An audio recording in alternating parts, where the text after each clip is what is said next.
우리가 출애굽기 15번째 시간으로 틈만 나면이라는 제목으로 같이 말씀을 나누도록 하겠습니다. 사단은 언제나 틈만을 노립니다. 조그마한 틈만 생겨도 그 틈을 비집고 들어와서 하나님과 우리를 멀어지게 만들려고 애를 씁니다. 그래서 바울은 에베소서 4장 27절에 마귀에게 틈을 주지 말라 그러셨습니다. 아이들도 공부하기 싫어하는 아이들은 틈만 나면 놀 생각을 합니다. 어떤 틈만, 조그만 짬만 나도 어떻게든지 그걸 가지고 놀아보려고 해요. 그래서 공부 시간에도 아이들은, 공부하기 싫어하는 아이들은 계속해서 어떻게든 딴청을 피죠. 근데 공부하기를 좋아하는 애들은 틈만 나면 공부 생각합니다. 은혜도 마찬가지죠. 하나님의 은혜를 풍성히 받은 사람들은 틈만 나면 하나님 앞에 예배하고 은혜 생활하려고 하는데, 그렇지 못한 사람들은 반대로 틈만 나면 하나님을 떠날 생각을 해요. 오늘 1절을 보면 모세와 아론이 바로에게 가서 똑같은 말을 합니다. 하나님께서 처음 모세와 아론을 바로에게 보내셨을 때도 오늘 1절에 말씀을 하셨는데, 하나님을 섬기게 하라는 거예요. 내 백성을 보내어서 하나님을 섬기게 하라. 하나님의 백성인데도 불구하고 바로는 자신의 노예라 생각하고 있는 거예요. 그래서 하나님의 백성들을 도와줄 생각을 하지 않아요. 우리도 마찬가지입니다. 우리가 예수 그리스도를 믿고 하나님의 자녀가 되었음에도 불구하고 우리 자신은 여전히 우리의 몸을 우리의 것인 줄 알고 자꾸 그것을 우리들의 육신적인 생각대로 사용하려고 할 때가 참 많다는 거예요. 그래서 우리의 옛사람의 습관에 젖어서, 타성에 젖어서 하나님의 말씀대로 살기보다는 우리의 생각대로 살고 싶어 합니다. 우리가 구원받은 것은 하나님이 오늘 1절에 말씀하시는 것처럼 나를 섬길 것이니라 하신 말씀이 우리에게 이루어지게 하시는 거예요. 예배의 삶뿐이 아니라 우리의 생활에서의 삶도 하나님께서 우리들이 하나님의 것으로 부르심을 받아 하나님을 섬기는 사람들답게 살기를 원하시는 거예요. 세상 사람들은 자신들이 무엇을 섬기는지도 모르고 정신없이 살아갑니다. 그런데 그 사람들을 가만히 지려다보면 사람들은 끊임없이 자신을 섬기며 살아요. 사단은 끊임없이 자기 자신을 위하게 만들고 자기 자신이 높아지게 만들어요. 그게 에덴 동산에서부터 시작이에요. 하나님처럼 된다는 거예요.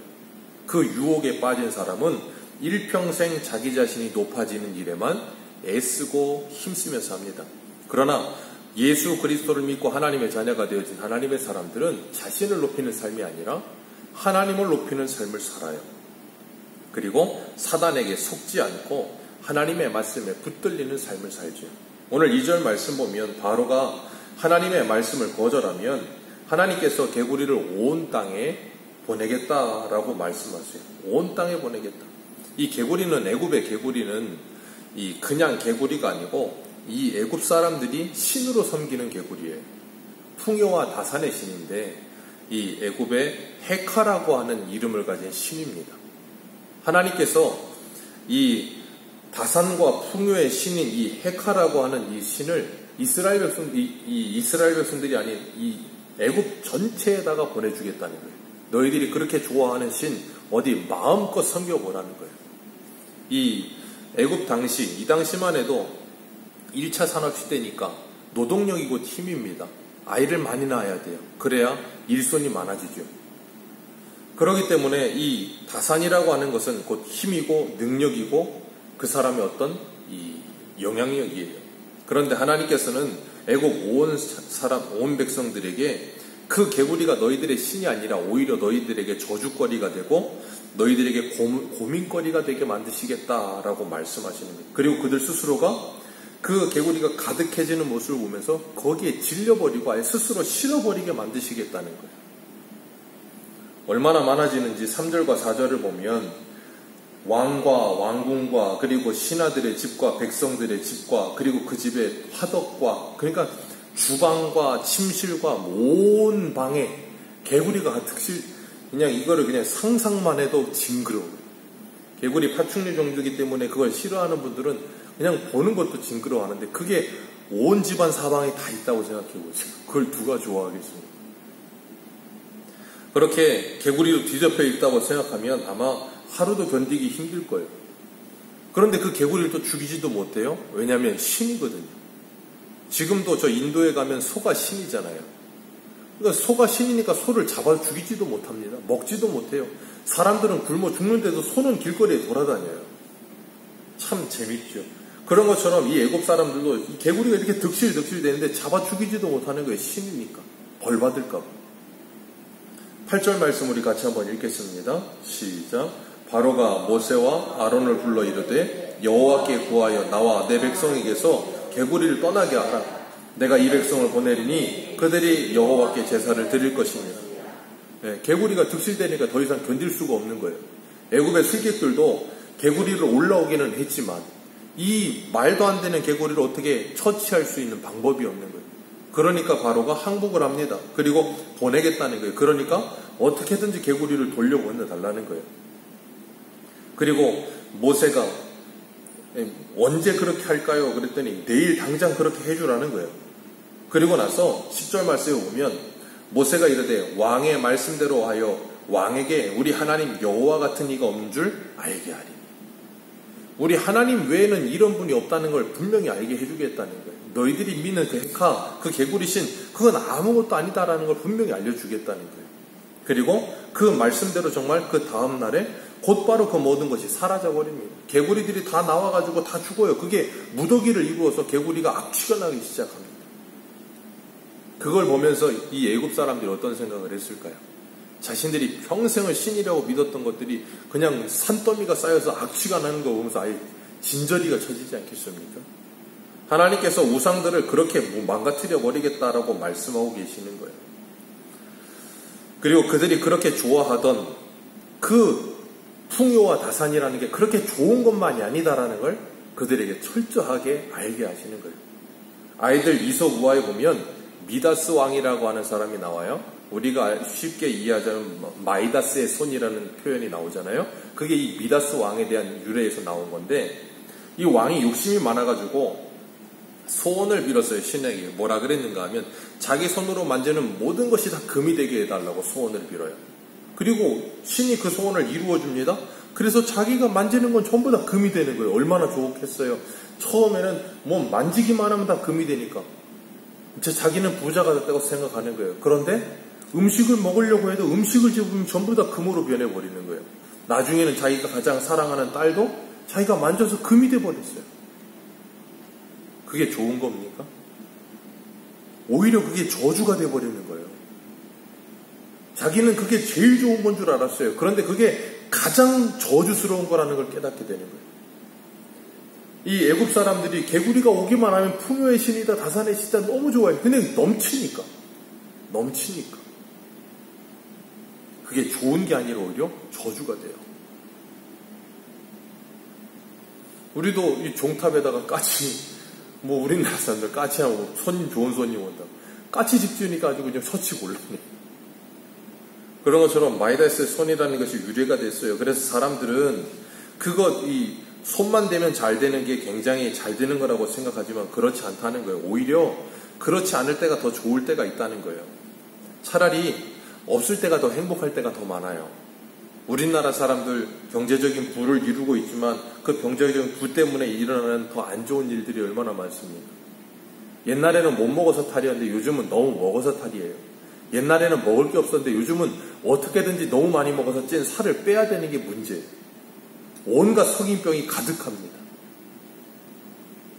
인간의 욕심을 만들어낸 재앙이지요. 그래서 야고보 사도는 야고보서 1장 15절에 욕심이 잉태한 즉 죄를 낳고 죄가 장성한 즉 사망을 낳는다 그러셨어요. 이것을 깨닫는 게 복입니다. 그런데 바로는 하나님의 말씀이 들리지 않아요. 그 마음이 완강하기 때문이죠. 그래서 15절에 보면 우리 15절 같이 읽습니다. 시작. 그러나 바로가 숨을 쉴 수 있게 됨을 보았을 때에 그의 마음을 완강하게 하여 그들의 말을 듣지 아니하였으니 여호와께서 말씀하신 것과 같더라. 아멘. 보내주겠다는 거예요. 그래서 언제 이 개구리를 없애줄까요? 내일 없애라. 그리고 그 말대로 정말로 없앴습니다. 그래서 개구리가 산더미를 쌓아서 무더기가 되고 악취가 났어요. 그런데 그렇게 되니까 이제는 어때요? 냄새는 조금 나지만 살만한 거예요. 집에서 개구리가 다 떠났어요. 그리고 나니까 숨 쉴 수 있게 됨을 보았을 때에 그렇게 표현했고, 옛날 성경에는 숨 쉴 틈이 생겨나서 틈이라는 표현을 써요. 그러니까 바로는 숨 쉴 틈이 없을 때는 어떻게든지 이 상황을 모면하고 싶어서 이 상황을 좀 어떻게 좀 해결해 달라고, 그렇게 하면 내가 하나님의 말씀을 듣겠다고. 그런데 숨 쉴 틈이 조금만 생기면 어떻게 돼요? 틈만 생기면 하나님의 말씀을 거역할 생각뿐인 거예요. 완강한 생각뿐인 거예요. 하나님께서 이렇게 말도 안 되는 재앙을 내리셔서 말씀하시는데도 불구하고 그 하나님의 말씀에 귀를 닫아요. 오늘날도 마찬가지지요. 숨 쉴 틈만 생기면 정신없이 재앙이 몰아치고 정신없이 상황이 막 휘몰아칠 때는 아이고 큰일 났구나. 여기서 나를 구해달라고 기도도 하고 어떻게든 해보고 싶은데 틈만 생기면 또 무너지는 거예요. 오늘날도 하나님께서 수많은 환경과 상황을 통해 우리에게 얼마나 크게 말씀하고 계십니까? 그런데도 불구하고 사람들은 그 하나님의 말씀을 들을 생각을 하지 않아요. 하나님이 이런 재앙을 내리셨다가 그 재앙이 해결이 되기만 하면 그들에게는 하나님이 누구신지는 상관이 없어요. 이 재앙이 있고 없고에만 늘 관심이 있는 거예요. 하나님은 그 재앙을 통해서 하나님이 누구신지를 가르쳐주고 싶은데 그들은 하나님에게 관심 없고 재앙이 있다 없으면 그걸로 만족하는 거예요. 그게 이 세상이에요. 그런데 하나님은 그거에 만족하지 않으세요. 너희들이 나를 알게 되기를 원한다라고 말씀하시는 거예요. 왜요? 하나님은 하나님의 사람들과 인격적인 교제 가운데 너희는 내 백성이 되고 나는 너희의 하나님이 되리라. 그 관계를 맺기를 원하시는 거예요. 오늘도 하나님은 우리와 함께 하시면서 우리가 하나님의 자녀답게 살기를 원하세요. 우리의 문제가 해결되지 않고 우리는 늘 관심이 거기에밖에 없는데 하나님은 그 문제보다 더 큰 나와 하나님과의 관계에 관심을 가지세요. 그리고 내가 하나님의 자녀가 되기를 원하세요. 오늘도 우리가 이 세상을 살아가는 동안에 세상은 끊임없이 틈만 생기면 우리를 유혹합니다. 사단은 틈만 생기면 하나님과 우리 사이를 갈라놓으려고 해요. 그때 우리가 어떻게 반응하며 살고 있는가 한번 돌아보시길 바랍니다. 이 세상의 사람들도 상황과 환경이 어려울 때면 분명히 그럴 거예요. 이것만 어떻게 해결될 수만 있다면 내가 하나님을 믿겠다. 틈만 생기면 또 돌아섭니다. 그런 완강한 사람들에게 가서 그들에게 하나님의 말씀을 전하는 거예요. 그리고 그들도 그런 인생 속에서 이제는 틈만 생기면 어떻게든 하나님을 거부하고 하나님을 떠나는 인생들에서 이제는 틈만 생기면 하나님을 예배하고 상황과 환경만 맞는다면 어떻게든지 하나님을 찾고자 하는 그런 아름다운 하나님의 사람들로 변해되도록 우리가 기도하며 주의 복음을 전해야 될 줄로 믿습니다. 기도하겠습니다.